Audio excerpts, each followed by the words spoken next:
KSRTC driver Yadu രണ്ട് കൽപ്പിച്ചു തന്നെയാണ് ഇനി ഹൈക്കോടതിയിലേക്ക് നിയമ പോരാട്ടത്തിന്റെ ദിനങ്ങൾ. മേയർ ആര്യ രാജേന്ദ്രന്റെയും ഭർത്താവ് സച്ചിൻ ദേവ് MLAയുടെയും നടപടിയിൽ ഡ്രൈവർ കോടതിയെ സമീപിക്കാൻ ഒരുങ്ങുകയാണ്. തിരുവനന്തപുരം മേയർ ആര്യ രാജേന്ദ്രനും ഭർത്താവ് സച്ചിൻ ദേവ് MLAയും KSRTC ബസ് ഡ്രൈവറെ തടഞ്ഞു നിർത്തിയ സംഭവത്തിൽ ഡ്രൈവർ യദു ലൈംഗികാധിക്ഷേപം നടത്തിയതായി കണ്ടിട്ടില്ലെന്ന കണ്ടക്ടർ സുബിന്റെ മൊഴി കൂടി പുറത്തു വന്നതോടെ CPM പ്രതിരോധത്തിലായിരിക്കുകയാണ്. കഴിഞ്ഞ ദിവസം കന്റോൺമെന്റ് സ്റ്റേഷനിലാണ് സുബിൻ മൊഴി നൽകിയത്. മേയർ സഞ്ചരിച്ച വാഹനത്തെ ഓവർടേക്ക് ചെയ്തിട്ടുണ്ടോ എന്നതിൽ വ്യക്തതയില്ലെന്നും മൊഴിയിലുണ്ട്. അതേസമയം സുബിൻ ഡ്രൈവറുടെ സീറ്റിന് സമീപമുള്ള കണ്ടക്ടർ സീറ്റിലാണ് ഇരുന്നതെന്നാണ് വിവരം. MLA ബസ്സിലേക്ക് കയറുമ്പോൾ ഇരിക്കണം സഖാവേ എന്ന് പറഞ്ഞ കണ്ടക്ടർ എഴുന്നേറ്റ് മാറിക്കൊടുക്കുകയായിരുന്നുവെന്നും സൂചനയുണ്ട്.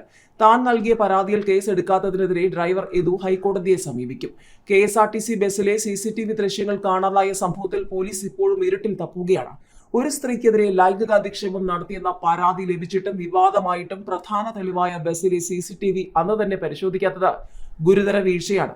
തമ്പാനൂരിൽ ബസ് പാർക്ക് ചെയ്ത സ്ഥലത്ത് CCTV ഇല്ലെന്നാണ് പോലീസിന്റെ ന്യായീകരണം. MLA ഉൾപ്പെടെയാണ് ബസ് സ്റ്റാൻഡിലേക്ക് എത്തിച്ചതെന്നും സൂചനയുണ്ട്. ക്യാമറ സ്ഥാപിച്ച കമ്പനിയോട് മെമ്മറി കാർഡ് സംബന്ധിച്ച വിവരം പോലീസ് ആരാഞ്ഞിട്ടുണ്ട്. അതിനിടെ ഡ്രൈവർ യദു മോശമായി പെരുമാറിയെന്ന ആരോപണവുമായി നടി രോഷ്ന ആൻഡ്രോയ് രംഗത്തെത്തി. റോഡ് യാത്രക്കിടെ ഇതേ ഡ്രൈവറിൽ നിന്ന് തനിക്ക് മോശം അനുഭവം ഉണ്ടായിട്ടുണ്ടെന്നും MVDയോട് അന്ന് പരാതിപ്പെട്ടിരുന്നുവെന്നും രോഷ്ന ഫേസ്ബുക്ക് പോസ്റ്റിലൂടെ പറഞ്ഞു. ബസിന്റെ ചിത്രവും ഫേസ്ബുക്ക് പോസ്റ്റിലുണ്ട്. എന്നാൽ നടി ആരോപിക്കുന്ന പോലെ തർക്കം നടക്കുന്നതോ ബസ് നട റോഡിൽ നിർത്തിയിട്ടിരിക്കുന്നതിന്റെയോ ചിത്രമല്ലെന്നും ബസ്സിൽ യാത്രക്കാരില്ലെന്നും ചിത്രത്തിൽ നിന്ന് വ്യക്തമാണെന്ന നടിയുടെ പോസ്റ്റിന് കമന്റുമായി നിരവധി പേരാണ് എത്തിയത്. ഏതായാലും ചോദ്യങ്ങൾ അവസാനിക്കുന്നേയില്ല. ക്യാമറയുള്ളത് 4 ബസ്സിൽ. അതിൽ ഏത് ഓടിച്ചിരുന്ന ബസ്സിലെ ക്യാമറയുടെ മെമ്മറി കാർഡാണ് നഷ്ടപ്പെട്ടത്. ബാക്കി 3 ബസ്സുകളിലും ക്യാമറയും മെമ്മറി കാർഡുമുണ്ട്. പോലീസ് പരിശോധനയ്ക്ക് എത്തുന്നതിന് തൊട്ട് മുൻപാണ് മെമ്മറി കാർഡ് പോയത്. ഇത് അന്വേഷിക്കാൻ ഗതാഗത മന്ത്രി MDക്ക് നിർദ്ദേശം നൽകിയിട്ടുണ്ട്. ഓർക്കാപ്പുറത്താണ് AR റഹീം MP സച്ചിൻ ദേവ് ബസ്സിൽ കയറിയ കാര്യം പറഞ്ഞത്. ബസ്സിൽ കയറി ടിക്കറ്റ് ചോദിച്ചെന്നും ആളെ ഇറക്കി വിട്ടെന്നും പറഞ്ഞതാണ് ഇപ്പോൾ ചോദ്യമായി മാറിയിരിക്കുന്നത്. നേര് പറഞ്ഞ് നാറുക എന്ന് കേട്ടിട്ടില്ലേ, അതുപോലെയായി കാര്യങ്ങളെന്നാണ് രാഷ്ട്രീയ എതിരാളികൾ പറയുന്നത്. ഏതായാലും പൊൻചേരി പാണയിലും കാലിനെ പറ്റൂ എന്ന പോലെ പൊളിയുകയാണ് കെട്ടിപ്പൊക്കിയ ഓരോ ആരോപണവും എന്ന വിമർശനവുമായി മാധ്യമങ്ങളും സോഷ്യൽ മീഡിയയും രംഗത്തുണ്ട്. മേയർ ആര്യക്കെതിരെ KSRTC ബസ് ഡ്രൈവർ നൽകിയ പരാതിയിൽ മനുഷ്യാവകാശ കമ്മീഷന്റെ ഇടപെടലാണ് ഒടുവിലുണ്ടായത്. യാത്രക്കാരുമായി പോവുകയായിരുന്ന ബസ് നടറോഡിൽ തടഞ്ഞിട്ട് ഔദ്യോഗിക കൃത്യനിർവഹണം തടസ്സപ്പെടുത്തി അപമാനിച്ചവർക്കെതിരെയും ഇത് സംബന്ധിച്ച പരാതിയിൽ കേസെടുക്കാത്ത കന്റോൺമെന്റ് SHOക്കെതിരെയും നിയമ നടപടി സ്വീകരിക്കണമെന്ന ബസ് ഡ്രൈവറുടെ പരാതിയിൽ അന്വേഷണത്തിന് കമ്മീഷൻ ഉത്തരവിട്ടിരിക്കുകയാണ്. തിരുവനന്തപുരം സിറ്റി പോലീസ് കമ്മീഷണറും KSRTC മാനേജിംഗ് ഡയറക്ടറും അന്വേഷണം നടത്തി ഒരാഴ്ചയ്ക്കകം റിപ്പോർട്ട് സമർപ്പിക്കണമെന്നാണ് മനുഷ്യാവകാശ കമ്മീഷൻ ഉത്തരവിട്ടത്. മെയ് 9 തിരുവനന്തപുരത്തെ കമ്മീഷൻ ഓഫീസിൽ നടക്കുന്ന സിറ്റിംഗിൽ കേസ് പരിഗണിക്കും.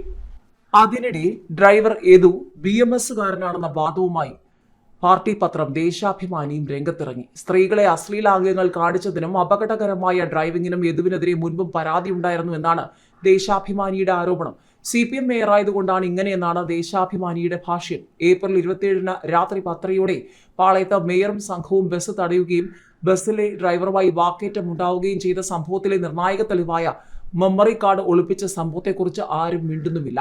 ബസ്സിലെ CCTV ക്യാമറ പരിശോധിക്കണമെന്നും ആ തെളിവുകൾ ഇല്ലായ്മ ചെയ്യാൻ സാധ്യതയുണ്ടെന്നും സംഭവം നടന്ന ദിവസം മുതൽ ഡ്രൈവർ യദു പറഞ്ഞിരുന്നു. എന്നാൽ ഈ സാധ്യത പരിശോധിക്കാൻ പോലീസ് തീരുമാനിച്ചത് ഏപ്രിൽ 30 CCTV പരിശോധിക്കാൻ സൗകര്യമൊരുക്കണമെന്ന കന്റോൺമെന്റ് പോലീസ് KSRTC ഡിപ്പോ അധികൃതരോട് ഔദ്യോഗികമായി ആവശ്യപ്പെട്ടെങ്കിലും അന്ന് ബസ് തൃശൂരിലേക്ക് സർവീസിന് പുറപ്പെട്ടിരുന്നു. മെയ് 1 മെമ്മറി കാർഡ് പരിശോധിക്കാൻ ചീഫ് ഓഫീസിലെ ടെക്നിക്കൽ വിഭാഗം അനുമതി നൽകി. അന്ന് പോലീസ് സംഘം ഡിപ്പോയിലെത്തി പരിശോധിച്ചപ്പോഴാണ് മെമ്മറി കാർഡ് നഷ്ടമായെന്ന് മനസ്സിലായത്.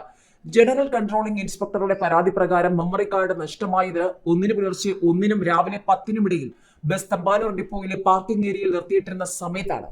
മേയറും സംഘവും ബസ് തടഞ്ഞ ഏപ്രിൽ 27 പുറപ്പെടുമ്പോൾ മുതൽ ബസ്സിലെ ഡിസ്പ്ലേയിൽ ക്യാമറ ദൃശ്യങ്ങൾ കണ്ടിരുന്നുവെന്നും അതിൽ റെക്കോർഡിംഗ് നടക്കുന്നതിന്റെ അടയാളം കാണിച്ചിരുന്നുവെന്നും ഡ്രൈവർ യദു വെളിപ്പെടുത്തിയിരുന്നു. ഡ്രൈവർ LH യദു മന്ത്രി KB ഗണേഷ് കുമാറിനും പരാതി നൽകി. സംഭവം വിശദമായി അന്വേഷിക്കണമെന്നും ജയിലിൽ നിന്ന് മാറ്റി നിർത്തരുതെന്നും ആവശ്യപ്പെട്ടു. യദു മന്ത്രിയെ കാണുകയും ചെയ്തു. KSRTC ബസ് നട റോഡിൽ തടഞ്ഞിട്ട് ജോലി തടസ്സപ്പെടുത്തി അപമാനിച്ചവർക്കെതിരെ പരാതി നൽകിയിട്ടും കേസെടുക്കാത്ത കന്റോൺമെന്റ് SHOക്കെതിരെയും നിയമ നടപടി സ്വീകരിക്കണമെന്ന ബസ് ഡ്രൈവറുടെ പരാതിയെക്കുറിച്ച് അന്വേഷിക്കാൻ ഏതായാലും മനുഷ്യാവകാശ കമ്മീഷൻ ഉത്തരവിട്ടിട്ടുണ്ട്. ഹൈക്കോടതിയെയും Thiruvananthapuram judicial first class magistrate കോടതിയെയും യദു സമീപിക്കുമോ എന്നുള്ളതാണ് ഇനി നിർണായകം.